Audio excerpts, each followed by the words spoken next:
문화의 놀자의 문화쌤입니다. 안녕하세요. 이곳은 경주 펼쳐보기 테마2 신라 성장 코스 두 번째 답사지 바로 백률사입니다. 어른걸음으로 아래쪽에서 한 10분 정도 올라가시면 백률사가 있어요. 부처님의 매우 특별한 영음함이 있는 곳이라 기도하러 오시는 불교 신자분들이 많이 찾는 곳이에요. 일반 관광객들이 많이 찾지는 않지만 신라 역사를 배우는 사람들이나 학생들에게는 매우 중요한 스토리가 있는 곳이 바로 이 백률사입니다. 저는 최대한 쉽게 문화재를 알려드리도록 할게요. 구독, 좋아요, 알람 설정까지 잊지 마세요. 이제 그럼 한번 출발해 볼까요? 출발!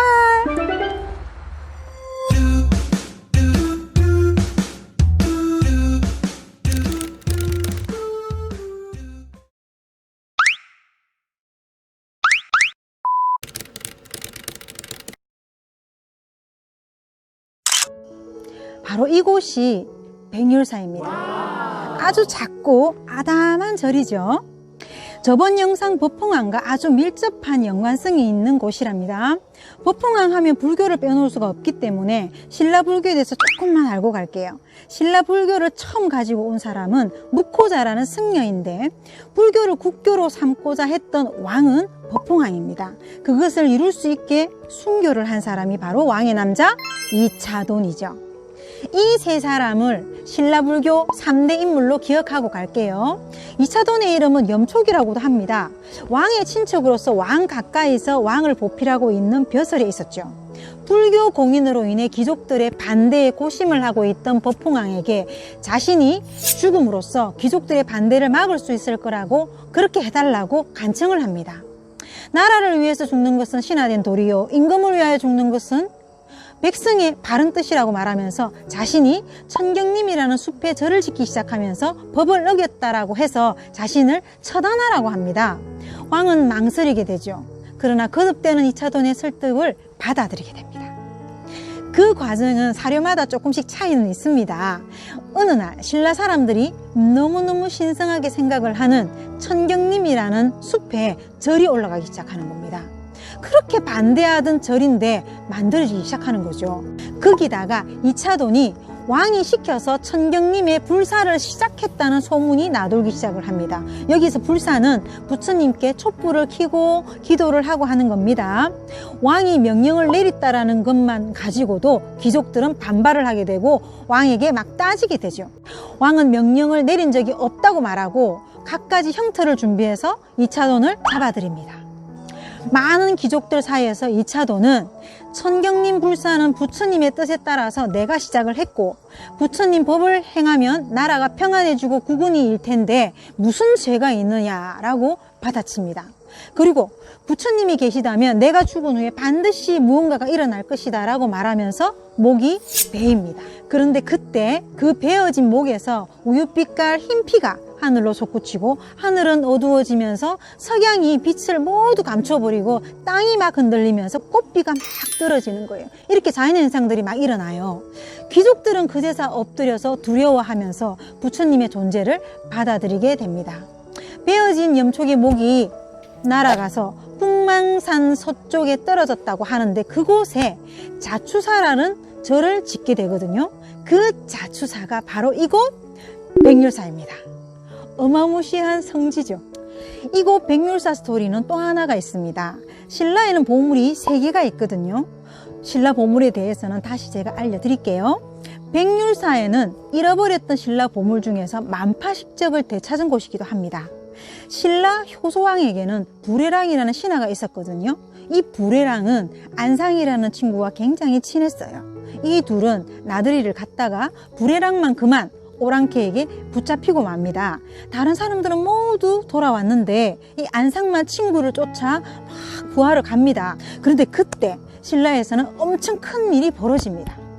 신라 보물 보관 창고인 천종고에 어두운 구름이 뒤덮이기 시작을 한 거죠. 그래서 너무너무 놀라서 이 왕은 조사를 해보니 그 안에 있던 보물 검은고와 만파식적이 사라진 겁니다. 부래랑도 잃었죠. 보물마저 잃은 이 왕은 너무너무 원통해하면서 창고를 관리하던 관리를 5명이나 옥에 가둬버립니다. 부래랑의 부모님은 백률사 여기에서 며칠간 기도를 올립니다. 포기할 때쯤 향을 피우던 곳에 검은고와 만파식적이 뾰로롱 나타난 거예요. 그리고 관음 대비상, 그때 불상으로 있던 관음 대비상 뒤에 이 두 사람, 불에랑과 안상이 떡 와 있던 거예요. 너무 놀란 이 부모님은 어떻게 된 거냐고 묻겠죠. 불에랑은 얘기를 쫙 합니다. 오랑캐에게 잡혀간 뒤에 말치는 일을 하면서 살았는데 한 스님이 금은고와 피리를 들고 와서는 고향에 가지 않겠느냐라고 묻게 되죠. 그래서 스님을 따라서 바닷가에 가보니 친구인 안상이 거기 와 있었고요. 피리를 쪼개 둘에게 한 조각씩 타게 하고는 스님은 금은고를 타고 바다를 건너 여기까지 오게 됐다는 얘기를 하는 거예요. 불에랑은 금은고와 피리를 왕에게 바치고 왕은 백률사에게 금은 비단과 밭을 시주하였대요. 관리에게는 자귀를 높여주고 백성에게는 3년간 세금을 면제해줬다고 합니다. 불에랑이 와서 보니까 자기를 데려온 스님이 절에 있던 관음 대비상이었고 이 영음 있는 부처님이 불에랑을 구출해 올 때 남긴 발자국이 법당 댓돌에 지금도 남아있다고 합니다. 한번 확인해 봐야 되겠죠? 그리고 신라보물 만파식적 이야기는 문무왕릉에서 들려드리도록 할게요. 불에랑을 데려왔던 관음 대비상이 언제 없어졌는지는 아무도 몰라요. 그러나 800년 전후로 만들어진 것으로 추정하는 청동 약사 열애불이 백률사에 있었는데 지금은 경주박물관 미술관에 전시되어 있습니다. 또 한 가지, 이곳에서 출토된 유구 중에서 이차돈의 순교비 있죠. 이 순교비가 박물관에 지금도 전시되어 있습니다. 백률사가 있는 이 산은 신라의 5개 산 중에 하나 북악에 속하고 소금강산이라고도 합니다. 신라 화백회가 열리던 곳이기도 하고요. 신라 6명의 촌장 중에서 2명의 탄생설화가 있는 곳이기도 합니다. 이 절은 임진왜란 때 한번 불타서 다시 지은 건물입니다. 다시 지을 때 탑을 건립할 자리가 없어서 소금강산 암벽에다가 탑을 만들었다고 하는데요. 제가 아무리 찾아봐도 그건 찾을 수가 없더라고요. 이렇게. 지금은 건물에 쓰였던 초석이나 석 등 지붕돌들이 많이 남아 있습니다. 이곳은 백률사에서 내려오는 위치의 오른편에 있는 굴불사라는 절이 있던 자리거든요. 이곳에 4개의 면이 모두 불상으로 조각되어 있는 사면석불이 남아 있습니다. 한번 보여드릴게요. 이곳에 오실 때는 약간의 산행 트레킹을 준비하시고요. 대웅전에 남아있는 불상도 한번 확인하시고 암벽에 탑도 있다 했는데 그것도 한번 확인해 보세요. 저는 안 보이더라고요. 관음 대비의 발자국도 한번 확인해 보시고요. 내려가는 길에 신라왕이 백률사를 오를 때 연불 소리가 들려서 절을 만들었다라고 하는 굴불사지 사면 석불도 한번 보시고 내려가시기 바랍니다. 다음 코스로는 2차돈의 순교비, 백률사 약사 열애불을 보러 박물관으로 갈 거예요. 신라 성장 코스와 연관된 것만 주로 보고 나올 겁니다. 박물관 보는 방법은 별도로 제가 영상을 올려드릴 거예요. 그것 또한 내용이 많겠지만 제가 관람 포인트를 콕콕콕 집어드리면 전국 박물관이 쉬워질 겁니다. 또 중간중간에 탑을 보는 법, 불상을 보는 법, 문화재를 보는 법을 따로따로 올려드릴 거예요.